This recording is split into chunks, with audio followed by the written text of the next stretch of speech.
beautiful souls. What is the royal family for? Can you tell me? Hi, I'm Macca. This is the Mac Attack. Let's talk. Well, as we've just seen, Britain has celebrated 70 years of the Queen, and the whole nation virtually joined in with the party to give thanks for Her Majesty's faithful service, of which you cannot deny, no matter what your stance is. But what is the royal family actually for? Can you tell me? Does it represent modern Britain today? Or is it clinging to an historical era, along with its traditions and values from its long history, and some of it's dark? It seems more of a symbolic gesture to me, and represents the UK in the modern world today, through symbolic gestures. But it does seem a strange time, doesn't it, for a nation to start the flag waving when the country has just lost over 150,000 people in a pandemic, and a time when millions of people are queuing up at food banks, struggling to pay the bills and keep roofs over their heads. Is there a more sinister side, though, to the fervent reverential celebration around the monarchy, where it's a reminder that the people they are subservient to, an upper class or classes? The Queen, God bless her though, is an old lady in the twilight of her years, and it's hard to condemn her. Yet all around the UK though, in our own neighbourhoods, we have many old people who live alone. They never see anybody. No one checks on them. Many can't even heat their homes and are imprisoned in the homes, afraid to come out of night because of the scumbags. But hey, who's worried about that? Let's celebrate a family bathing in power, privilege, and every imaginable luxury going. We should hang our heads in shame, I think. Or should we carry on tugging our forelocks? Say, thank you, ma'am.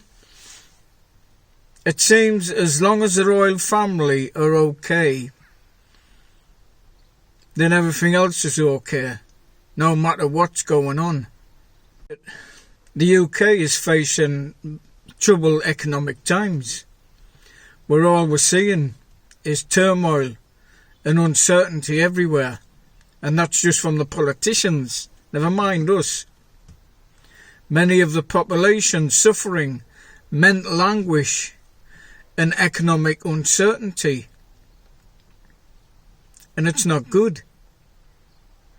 But our willingness to submit to the authority of these privileged classes is, in my opinion, very troublesome.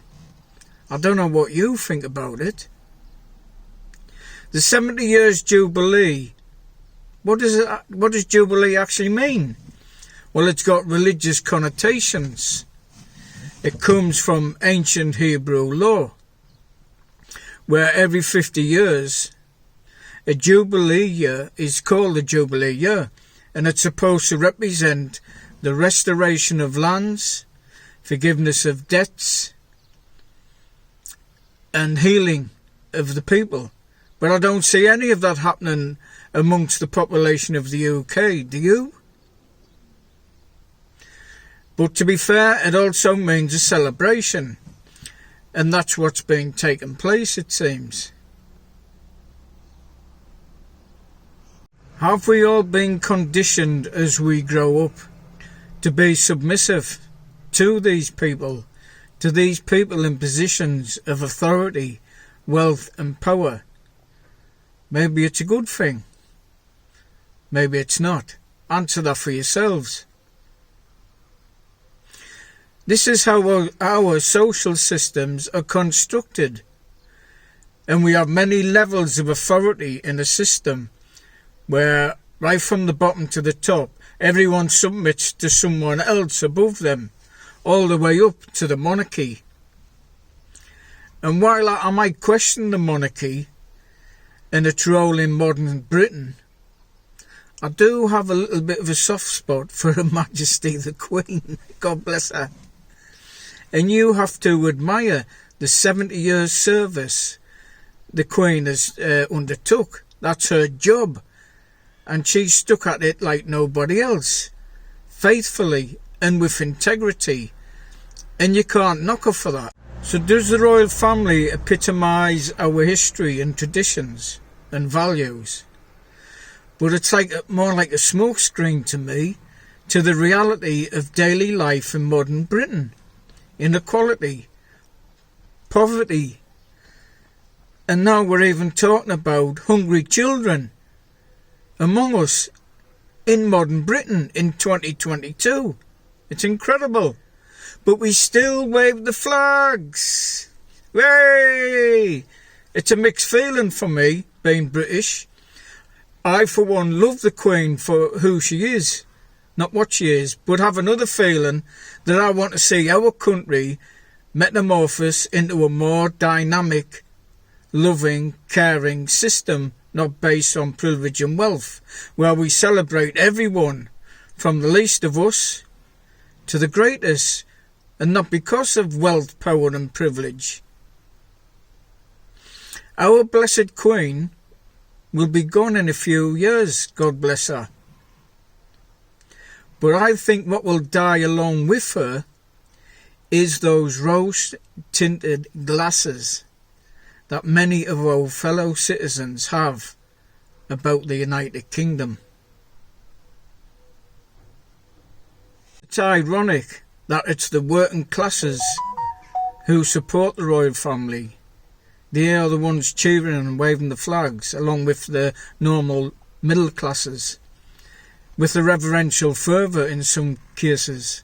As long as this large percentage of the population support the royal family, then I suppose it maintains the status quo, doesn't it?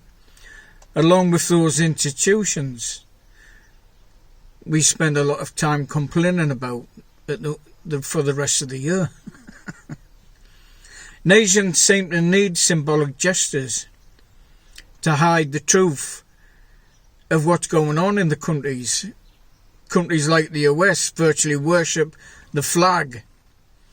God bless America. These symbols cement entrenched established norms. Keeps countries treading water, I believe. And the movement to a more mature nation is stagnated and stunted. And for most of us, it seems like nothing changes in our lives just to maintain these traditional constructs. The flag pasts, the parades, the golden carriages, Paddington Bear, the honey, the cheering, flag-waving crowds.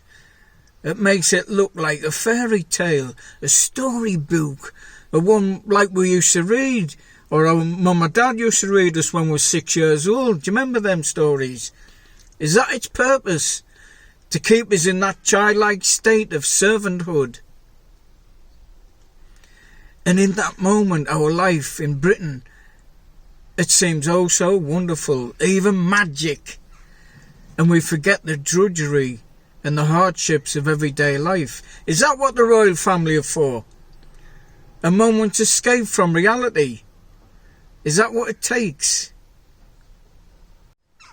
But how we got a monarchy, though, I doubt very few of us could even explain or have any knowledge about whatsoever, except what they've read in the papers. We don't need to go far back in our colonial history before we start talking about subjugation. I can never say this word. Subjection of countries, of other people's nations, the stealing of wealth from the nations, world domination through colonialism, racism, etc., etc. Hello?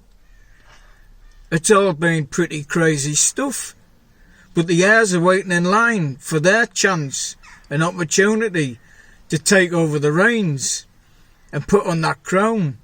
and they stand on the balcony grouped together, waiting for the call. "You're a king tomorrow." "Oh, thank you." How do you explain that to a little child under a certain set of circumstances, you will be a king, even though you're only 10 years old or whatever it is? But the media love it, don't they? You see those massive headlines get bigger and bigger for an oppressive system that keeps the population subjugated. Hey, I think I got it right that time. Even Paddington Bear joined in to celebrate the proletariat. Oh, it's oh so wonderful, so beautiful. The carbon footprint of the 4-day celebrations and the lives of the royal family members are never questioned or even mentioned, as far as I can see. But as soon as you and I want to drive somewhere, there are barriers, laws, astutes, even criminalisation, and sometimes people blocking the roads. It's all contradiction in terms, and I'm not sure it's for the good. But it's something I can't answer. I'll leave that to somebody else. All that aside, the symbols of the royal family perhaps do have a purpose. It's a shared experience, a way of connecting with one another and connecting with your country. And it's not about servitude. So for those few days we celebrate, and the other 360 days, you might get a knock on the door from a local official telling you to take your Union Jack down, that you've been flying in your garden or hanging out your window, or a sticker in the back of your car. Yeah, Britain is a contradiction in terms, there's no doubt about it. These privileged classes are not the same as you and I. They can't be, because of their immense wealth and privilege given to them, handed to them even. They keep them and us mentality, and that's the way they like it. I have to be honest, I find it all a bit sickening. But there again, it's not the Queen's fault. She was born into that system, the same as you and I. I'm Macca. You've been watching the Mac Attack. Thanks for looking in, guys. Please come back again. Please subscribe. Have a great day. Peace and love to every one of you, no matter who you are. Take care.